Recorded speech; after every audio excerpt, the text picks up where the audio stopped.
Agar siz ozib, formangizni yaxshilamoqchi bo'lsangiz, lekin buni mustaqil qilayotgan bo'lsangiz, natija ola olmayotgan bo'lsangiz, bu video siz uchun bo'ladi. Oxirigacha ko'ring. Hozirgacha o'zingiz hamma narsa qilib ko'rgan bo'lishingiz mumkin. Ya'ni trenirovka qilyapsiz, kardio qilyapsiz, даже pitaniyasini ham to'g'riladingiz, lekin natija ola olmayapsiz. Bundan keyin sport tashlab qo'ygan bo'lishingiz ham mumkin hozir. Lekin shoshmay turing. Men sizga hozir ko'pchilik qiladigan 7 ta xatoni sanab beraman, uni sabablarini, yechimini aytib o'tib ketaman. Bularni to'g'rilasangiz, sizda aniq natija bo'ladi. Birinchi xato, kunlik ratsionda kaloriya defitsiti yo'q. Ya'ni sizda hisoblagan ovqatingizda defitsit hosil qilmayapsiz, shuning uchun vazn tushmayapti. Harakat qilganingizda ham bu aloqasi yo'q agar defitsit qila olmasangiz. Ya'ni siz kam ovqatlanyapman deb o'ylaysiz. Kam ovqatda, to'g'ri ovqatda kaloriya ko'tarilib ketayotgan bo'lishi ham mumkin-da. Shuni hisoblab olish kerak. Ya'ni tarozi bilan o'lchash kerak bo'ladi. PP shirinliklarni ko'paytirayotgan bo'lishingiz ham mumkin. Shirinlik umuman yemayapman, shakar yo'q. Shakar yo'q shirinliklarda ham kaloriyasi baribir qoladi. Xuddi shunday qoladi. Boshqa zaminga solingan bo'lsa ham. Va bo'lishi mumkin, chiddayda siz 6 kun yurgansiz-u, defitsit kaloriya qilib, 7-kunda, ya'ni chiddayda hammasini o'rnini qoplab olgansiz. Bu ham bo'lishi mumkin. Hamma ko'pchilik chiddayda qo'yib yuboradi o'zini. Siz har kuni stabilni 500-300 kilokaloriya defitsitda bo'lishingiz kerak. Shunda vazn tushishni boshlaydi. Ikkinchisi, oqsil kam iste'mol qilish. Ya'ni ko'pchilik kaloriyani hisoblaydi-yu, oqsilni kam yeydi.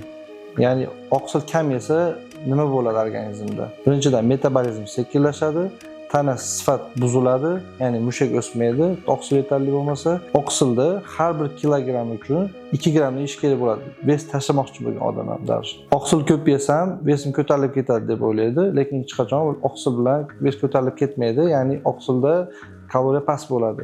Oqsil ratsioningizda juda ham kamayib ketadigan bo'lsa, ochlik tez qaytadi, shuni hisobiga ko'p yeb qo'yishlik bo'ladi, ya'ni kaloriya oshib ketib qoladi. Oqsil mahsulotini ham iste'mol qilganda har xilidan foydalanish kerak bo'ladi. Ya'ni misol uchun ko'pchilik faqat tuxum yeydi.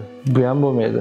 Yoki ko'pchilik faqat go'sht o'ziga o'tirgan yoki proteinni o'zi ichadi. Hammasidan o'zini vaqtida. Misol uchun ertalab tuxum bilan zavtrak qilsangiz bo'ladi, faqat oqini o'zini yeysiz. Masalan, obedda kechki paytga go'shtli mahsulotlar, ya'ni tovuq go'shti, mol go'shti kechki paytga baliq juda ham yaxshi bo'ladi, variant bo'ladi. Mana shu mahsulotlarni aralashtirib birga iste'mol qilsangiz, sizda ham mushak ham o'sadi, yog' ham ketishiga sabab bo'ladi. Ya'ni kunlik oqsil yopilgan hisobiga metabolizm yaxshi ishlaydi, ochlik hissi yo'qoladi. Uchinchisi, kam harakat qilish.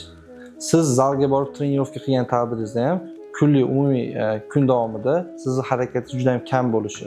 Ya'ni ertalab trenirovka qildingiz, bo'ldi. Chiqasiz, mashinada ishingizga yetib olasiz, ishxonada faqat o'tirasiz. Ko'pchilik ofisda ishlashadi.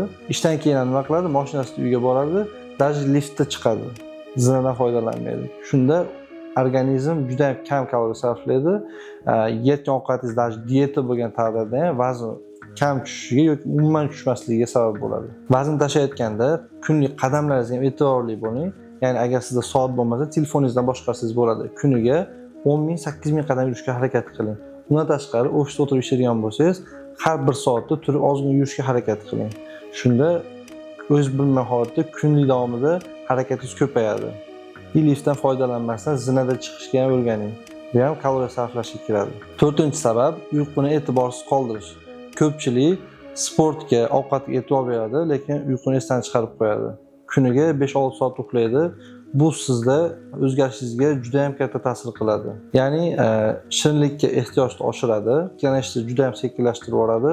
Shuni hisobiga trenirovkadagi samaradorlik tushib ketib qoladi. Ko'pchiligimiz nima qilamiz? Erta uyga kelishimiz mumkin, даже yotoqqa erta yotishimiz mumkin, lekin telefon bilan 2-3 soat vaqt o'tib ketib qoladi. Shu bilan soat 1-2 bo'lib ketadi. Bir yana ertalab 8 da turish kerak bo'ladi, o'rtada juda ham kam vaqt bo'ladi. Uyquning sifati glubokий son, ya'ni chuqur uyqu degan tushuncha bor. Ya'ni uxlaganingizdan keyin ham glubokий songacha yetib olish uchun ham vaqt ketadi-da. Siz uxladingiz bo'ldi. Undan boshlab hisoblanmaydi.